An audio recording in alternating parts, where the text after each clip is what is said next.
21 नवंबर 2020।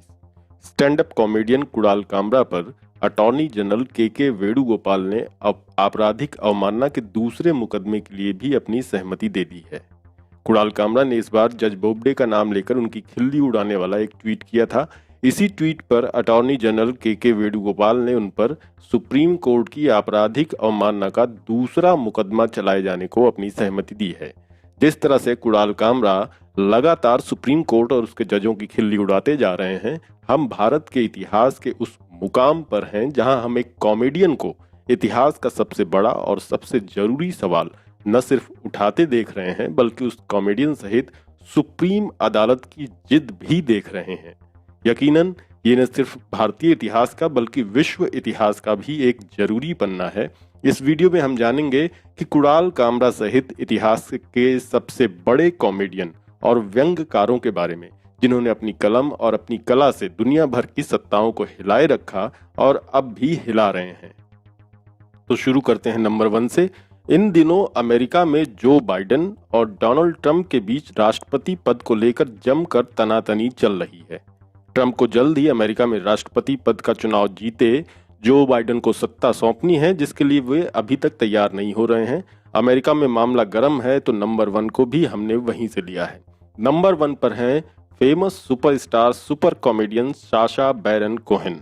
वैसे साशा मेरे भी फेवरेट हैं।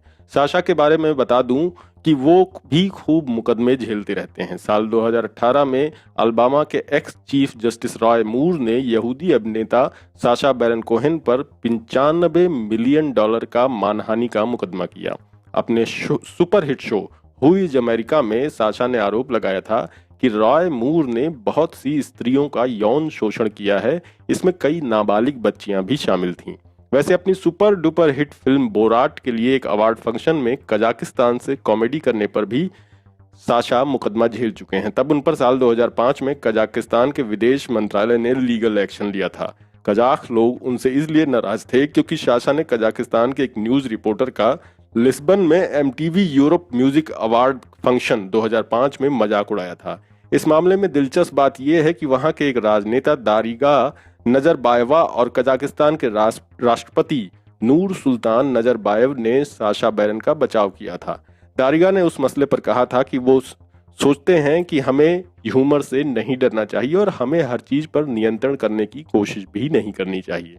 अपनी फिल्म बोराट में साशा ने कजाकिस्तान के एक न्यूज रिपोर्टर की भूमिका निभाई थी और अमेरिकी निजाम सहित कजाकिस्तानी निजाम की भी जमकर खिल्ली उड़ाई थी। हालांकि कजाकिस्तान के उप विदेश मंत्री ने बाद में बैरन कोहेन को अपनी देश की यात्रा पर भी बुलाया था ताकि वो जान सकें कि वहां महिलाएं भी कार चलाती हैं, वाइन से अंगूर बनती है और यहूदी सभाओं के लिए आजाद हैं। बोराट में साशा ने इसकी भी खूब खिल्ली उड़ाई थी।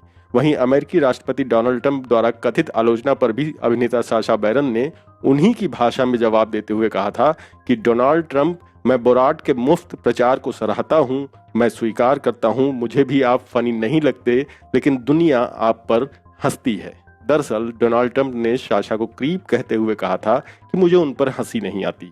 हाल ही में बोराट का जो दूसरा एडिशन आ गया है, जिसे देखने पर आपको पता लगेगा कि ठीक से ढंग से कॉमेडी करना किसे कहते हैं। इसके अलावा हु इज अमेरिका के शो भी देखे जा सकते हैं। यकीन मानिए, इन्हें देखेंगे और इन्हें भारत में करने की कल्पना करेंगे तो आपका हाल कुणाल कामरा से भी बुरा हो सकता है, क्योंकि अमेरिकी लोकतंत्र की तुलना में भारतीय लोकतंत्र अभी दूध पीता बच्चा है। यहाँ लोग कुछ भी बर्दाश्त नहीं करते। दूसरे नंबर पर हम यकीनन हरिशंकर परसाई जी को रख सकते हैं। हरिशंकर परसाई भारतीय व्यंग्यकार हैं और बहुत से लोगों का मानना है कि अगर आज वो जिंदा होते और सोशल मीडिया पर होते तो उन पर न जाने कितने मुकदमे दर्ज हो गए होते। जब वो जिंदा थे तब भी उनके लिखने के लिए उन पर कम हमले नहीं होते थे। हरिशंकर परसाई ने अपनी रचनाओं में लगातार सत्ता के राजनीतिक, सामाजिक, सांस्कृतिक और सांप्रदायिक चरित्र पर बहुत मजबूती से सवाल उठाए हैं।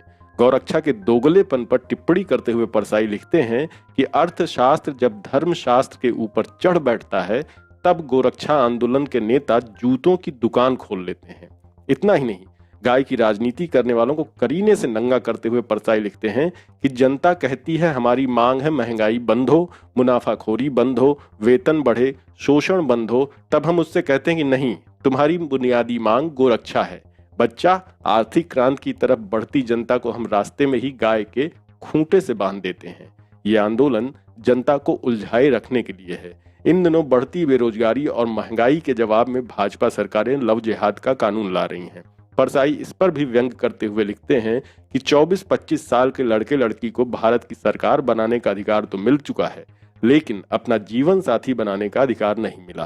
प्रेम विवाहों और अंतरजातीय विवाहों के संदर्भ में परसाई परंपरा के हवाले से लिखते हैं कि भगवान अगर औरत भगाए तो वो बात भजन में आ जाती है, साधारण आदमी ऐसा करे तो ये काम अनैतिक हो जाता है। जिस लड़की की आप चर्चा कर रहे हैं वो अपनी मर्जी से घर से निकल गई और मर्जी से शादी कर ली, इसमें क्या हो गया? प्रेम और मनुष्यता के दुश्मन आरएसएस भाजपा के हवा हवाई लव जिहाद पर परसाई जी की ये टिप्पणी एकदम सटीक बैठती है कि अपने यहाँ प्रेम की भी जाति होती है। एक हिंदू प्रेम है, एक मुसलमान प्रेम, एक ब्राह्मण प्रेम, एक ठाकुर प्रेम, एक अग्रवाल प्रेम। एक कोई जावेद आलम किसी जयंती गुहा से शादी कर लेता है तो सारे देश में लोग हल्ला कर देते हैं और दंगा भी करवा सकते हैं। बेरोजगार युवाओं की भीड़ किस तरह फांसीवादियों की ताकत बनती है, इस पर परसाई जी लिखते हैं कि दिशाहीन, बेकार, हताश, नकारवादी, विध्वंसवादी बेकार युवकों की ये भीड़ खतरनाक होती है। इसका प्रयोग महत्वाकांक्षी खतरनाक विचारधारा वाले व्यक्ति और समूह कर सकते हैं। इस भीड़ का उपयोग नेपोलियन, हिटलर और मुसोलिनी ने किया था।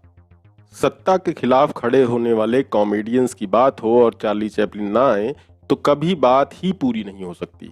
उनके वक्त में कमोवेश आज के ही हालात थे। आज जिस तरह से दुनिया Donald Trump, Narendra Modi, Putin और बोलनसारो जैसे फांसीवादी तानाशाहों से तंग है, उनके वक्त में दुनिया हिटलर और मुसोलिनी जैसे फांसीवादियों से तंग थी।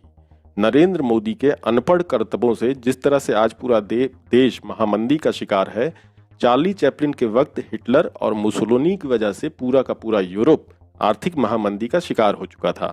जिस तरह से अंबानी और अडानी मिलकर आज हम सबका तेल निकालकर हमें ही बेच देना चाहते हैं, चार्ली चैपलिन के वक्त भी पूंजीवाद अपने बर्बर चंगुल में मशीनें फिट करके मनुष्यों का जूस निचोड़ने में लगा हुआ था। ऐसे बुरे वक्त में चार्ली चैपलिन ने द ग्रेट डिक्टेटर और मॉडर्न टाइम्स नाम से फिल्म बना दी। जिस तरह आज हर ओर मॉब लिंचिंग हो रही है, तब हिटलर यही लिंचिंग यहूदियों की करता था। जनसंहार से भरे ऐसे आतंक के वक्त में चार्ली चैपलिन ने हंसी को अपना हथियार बनाया। दुनिया के सबसे बुरे वक्त में ये चार्ली चैपलिन ही थे जिन्होंने लोगों को सिखाया कि कितना भी बड़ा डर क्यों न हो, हमारे हंसते ही वो मर जाता है। शायद यही वजह है कि कुड़ाल के चुटकी लेते ही सबके पेट में दर्द शुरू हो गया है, क्योंकि उन्हें डर है कि अगर हमने उन पर हंसना शुरू किया तो वो मर जाएंगे, वही उनकी मौत होगी। फिल्म द ग्रेट डिक्टेटर बनाने से फांसीवादी खेमा चार्ली चैपलिन के खिलाफ हुआ, तो मॉडर्न टाइम्स फिल्म बनाने से पूंजीवादी अमेरिका चार्ली चैपलिन पर कम्युनिस्ट समर्थक होने का ठप्पा लगाकर साल 1952 में अमेरिका में उन्हें बैन कर दिया गया। चार्ली की फिल्मों के कम्युनिस्ट विचारों के चलते अमेरिका ने उन पर प्रतिबंध लगा दिया।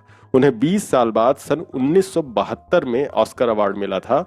चार्ली के सिनेमा में योगदान के चलते वहां मौजूद जनता ने उन्हें 12 मिनटों तक खड़े होकर के तालियां बजाई थीं। यह ऑस्कर के इतिहास में सबसे बड़ा स्टैंडिंग ओवेशन माना जाता है।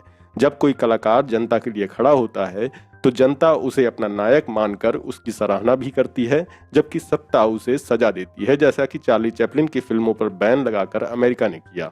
1940 में द ग्रेट डिक्टेटर में किए गए अपने अभिनय के लिए सर्वोत्तम अभिनेता पुरस्कार New York film critics circle award से सम्मानित किया गया। सन 1972 में career golden lion life time achievement पुरस्कार से उनको सम्मानित किया गया। टाइम मैगजीन के कवर पर जगह पाने वाले पहले एक्टर चार्ली चैपलिन के जीवन पर खुद 82 फिल्में बनी हैं। चौथे नंबर पर हैं वोलोडिमर जेलेंस्की, जो नेताओं पर कॉमेडी करते करते इतने प्रसिद्ध हो गए कि यूक्रेन के राष्ट्रपति बन गए। वैसे कामरा पर पहले जो यूट्यूब वीडियोस डाली थीं, उनमें भी कुछ लोग ये कह रहे थे कि कामरा को ही भारत का प्रधानमंत्री बना दिया जाए।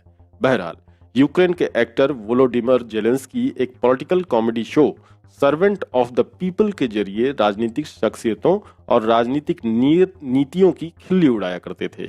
इस सीरियल में उनका किरदार एक ऐसे व्यक्ति का था जो अचानक से यूक्रेन का राष्ट्रपति बन जाता है, जैसे अपने यहाँ वो नायक फिल्म में था। अगस्त 2014 में जेलेंस्की ने यूक्रेन में यूक्रेनी संस्कृति मंत्रालय द्वारा रूसी कलाकारों पर प्रतिबंध लगाने पर मंत्रालय की कड़ी निंदा की। 2015 से यूक्रेन ने रूसी कलाकारों, रूसी संस्कृति और दूसरे रूसी कामों पर यूक्रेन में प्रवेश करने पर प्रतिबंध लगा दिया था। 2018 में यूक्रेन में romantic comedy film love in the big city 2, जिसमें जेलेंस्की मुख्य किरदार में थे, उस पर प्रतिबंध लगा दिया गया था। यूक्रेनी मीडिया के मुताबिक डोनबास में युद्ध के दौरान जेलेंस्की के केवर्टल 95 ने यूक्रेनी सेना को 1 मिलियन हिंगनिया दान दिया था। इसके चलते रूस के राजनेताओं और कलाकारों ने रूस में उनके कामों पर प्रतिबंध लगाने के लिए याचिका दायर की और रूस ने जेलेंस्की पर प्रतिबंध लगा दिया। जेलेंस्की ने 31 दिसंबर 2018 की शाम को 1+1 टीवी चैनल पर अपनी राष्ट्रपति उम्मीदवारी की घोषणा की। जेलेंस्की की राष्ट्रपति उम्मीदवारी की घोषणा के 6 महीने पहले ही चुनाव के लिए जनमत सर्वेक्षणों में वो सबसे आगे थे। जेलेंस्की ने 2019 में यूक्रेनी राष्ट्रपति चुनाव में 73.22% वोट हासिल करके राष्ट्रपति चुनाव में जीत हासिल की और यूक्रेन के तत्कालीन राष्ट्रपति पेट्रे पोरोशेंको को हराया। बता दें कि यूक्रेन में लोग सामाजिक असमानता, भ्रष्टाचार और पूर्वी यूक्रेन में रूस समर्थित अलगाववादियों की वजह से काफी परेशान हैं और इसके चलते अब तक वहां 13,000 लोगों की जान जा चुकी है। और अब चलते हैं भारतीय कॉमेडियंस की ओर, जिनमें पहले नंबर पर कुणाल कामरा तो हैं ही, साथ में वरुण ग्रोवर और असीम त्रिवेदी भी हैं, जिन्होंने समय समय पर सत्ता का विरोध और जनता के मन की आवाज उठाने के लिए मुकदमे झेले, जेल गए और अब भी तनकर लड़ रहे हैं। जब जस्टिस चंद्रचूड़ ने भाजपाई खबरिया चैनल चलाने वाले अर्णब गोस्वामी को सारी लाइन तोड़ते हुए जमानत दे दी, तो कुणाल कामरा ने उन पर ट्वीट करते हुए हवाई जहाज का फर्स्ट क्लास वेटर होने का तंज कसा। इस पर अटॉर्नी जनरल के वेणुगोपाल ने उन पर सुप्रीम कोर्ट की अवमानना का मुकदमा चलाए जाने को मंजूरी दे दी। इसके बाद कुणाल कामरा ने सीजेआई बोबडे का भी नाम लेते हुए उनकी भी खिल्ली उड़ा दी, तो अटॉर्नी जनरल के वेणुगोपाल ने उनके उस ट्वीट पर भी अवमानना का मुकदमा चलाए जाने की मंजूरी दे दी। वहीं stand up comedian Varun Grover की एक कविता ने समूचे CAA NRC आंदोलन को ऐसी धार दी कि जिसके जख्म से आज भी भाजपा और भक्तगण कराहते हैं। वरुण ग्रोवर ने लिखा कि तानाशाह आकर जाएंगे, हम कागज नहीं दिखाएंगे। इसके अलावा कार्टूनिस्ट असीम त्रिवेदी भी हैं, जिन्हें संसद का एक कार्टून बनाने के लिए कांग्रेस सरकार में जेल भेजा गया था। 2011 में जब अन्ना हजारे जन लोकपाल बिल की मांग को लेकर आंदोलन कर रहे थे, तभी असीम ने भ्रष्टाचार के खिलाफ कार्टून बनाते हुए भ्रष्टाचार के खिलाफ चल रहे आंदोलन को समर्थन दिया। इस दौरान उन्होंने अपने कार्टूनों को एक वेबसाइट में भी डाला, जिसे मुंबई की क्राइम ब्रांच की शिकायत पर हटा लिया गया। असीम ने फिर से ब्लॉग बनाकर ये कार्टून अपलोड कर दिए। असीम त्रिवेदी के कार्टून में भारत के राष्ट्रीय चिन्हों को लेकर बनाए गए कार्टून को सरकार के लोगों ने संसद और भारत के संविधान का अपमान समझा और उनके खिलाफ राष्ट्रद्रोह का मुकदमा दायर किया।